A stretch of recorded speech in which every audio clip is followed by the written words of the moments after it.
राधे राधे दोस्तों, जय श्री कृष्णा। स्वागत है आपका हमारे चैनल पर। चलिए आज शालिग्राम जी और एक गंडकी की कथा हम आपको सुनाते हैं। उससे पहले यदि आप हमारे चैनल पर नए हैं तो प्लीज़ चैनल को सब्सक्राइब कर लीजिए, बेल आइकन प्रेस कर दीजिए और एक प्यारा सा लाइक कर दीजिए। चलिए कथा प्रारंभ करते हैं।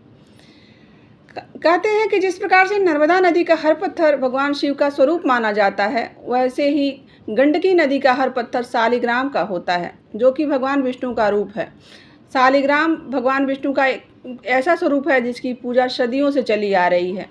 गंडकी नदी वह नदी है जहाँ शालिग्राम भगवान प्रकट होते हैं। भगवान शालिग्राम दुनिया में यदि कहीं मिलते हैं तो वह केवल गंडकी नदी के तट पर ही मिलते हैं। पर भगवान शालिग्राम गंडकी नदी में ही क्यों रहते हैं? इसी विषय से जुड़ी हुई भगवान शालिग्राम और एक गणिका यानी वैश्या की कहानी हजारों वर्ष पूर्व से प्रचलित है। चलिए उस कथा को सुनते हैं। हजारों वर्ष पूर्व किसी नगर में एक वेश्या रहती थी। उसका नाम था गंडकी। वह रोज रात को किसी न किसी पराये पुरुष के साथ रहती थी और वह उसका पेशा था। वह उसी से अपना जीवन यापन करती थी, उसी कमाई से।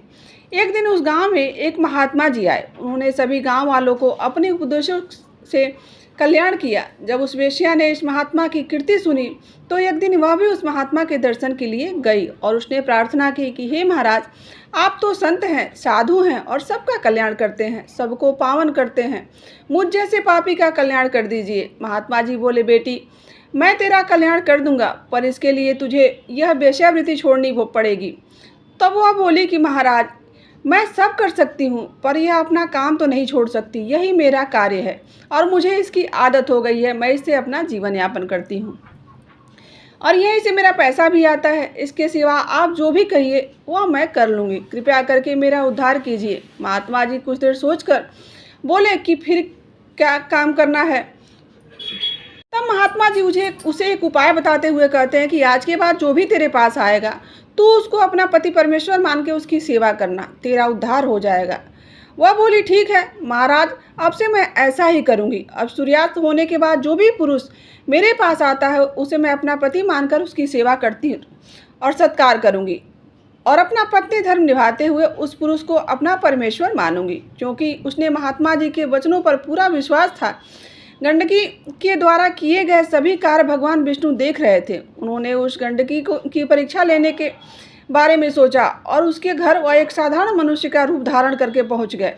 गंडकी ने उसका भी सत्कार किया, उन्हें अपना पति मानकर पूरे मन से सेवा की। भगवान विष्णु गंडकी की सेवा और लगन भाव को देखकर बड़ा ही प्रसन्न हुए। वह पत्नी की भांति उनकी सेवा की और उन्हें अपना पति मान रही थी और गंडकी ने अपना पत्नी धर्म पूरा विश्वास के साथ निभाया। अब भगवान विष्णु ने एक और लीला रची।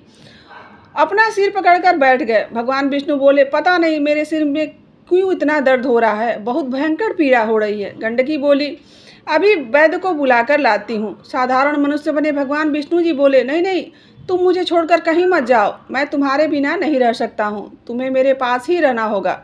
गंडकी घबरा गई। उसने पूछा, क्या हुआ स्वामी, आपको अचानक क्यों इतना दर्द होने लगा? आपकी तबीयत को क्या हो गया? इतनी देर में भगवान ने लीला करते हुए मरने का नाटक किया। गंडकी रोने लगी। उसने सोचा कि यह तो मेरे पति थे, यह इस दुनिया को छोड़ चुके हैं, इनके प्राण निकल चुके हैं, तो मुझे भी इनके साथ सती होना चाहिए। गांव वालों को खबर मिली कि वेश्या के घर में कोई पुरुष मर गया है, तो गांव वालों ने अर्थी तैयार की और भगवान को ले जाने लगे। अब गंडकी ने भी 16 श्रृंगार किया और अपने पति के अर्थी के पीछे पीछे चल पड़ी। लोगों ने पूछा, अरे गंडकी, तू हमारे साथ कहाँ जा रही है? चल वापस जा। गंडकी बोली, नहीं नहीं, मैं इनके साथ ही जाऊंगी। यह मेरे पति हैं, इसलिए पत्नी धर्म निभाते हुए मैं इनके साथ ही सती होना चाहती हूँ।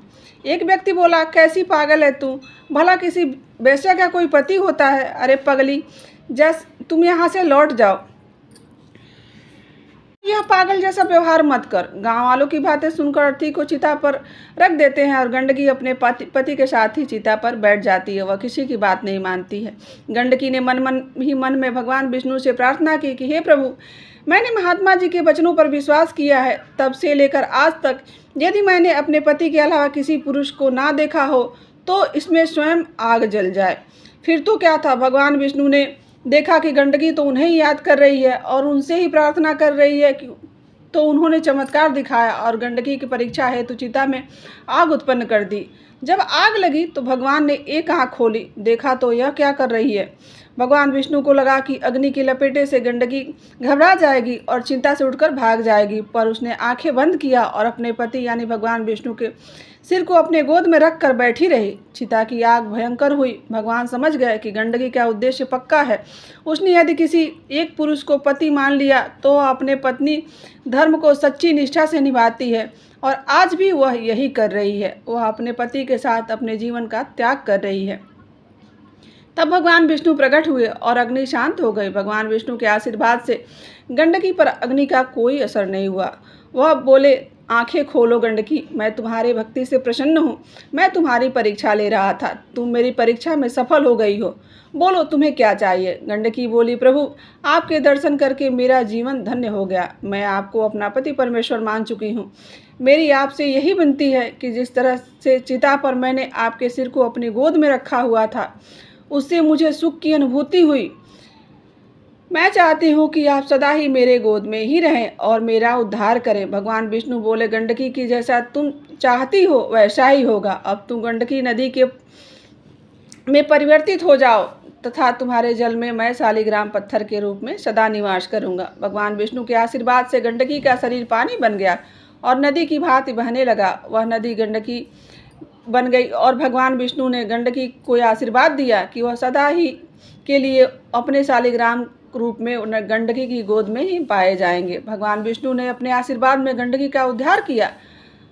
तो यह थी गंडकी नदी और भगवान शालिग्राम की एक कथा। दोस्तों, आशा करते हैं कि आपको यह कहानी अवश्य ही अच्छी लगी होगी, और यहाँ तक बने रहने के लिए आप सभी का दिल से आभार।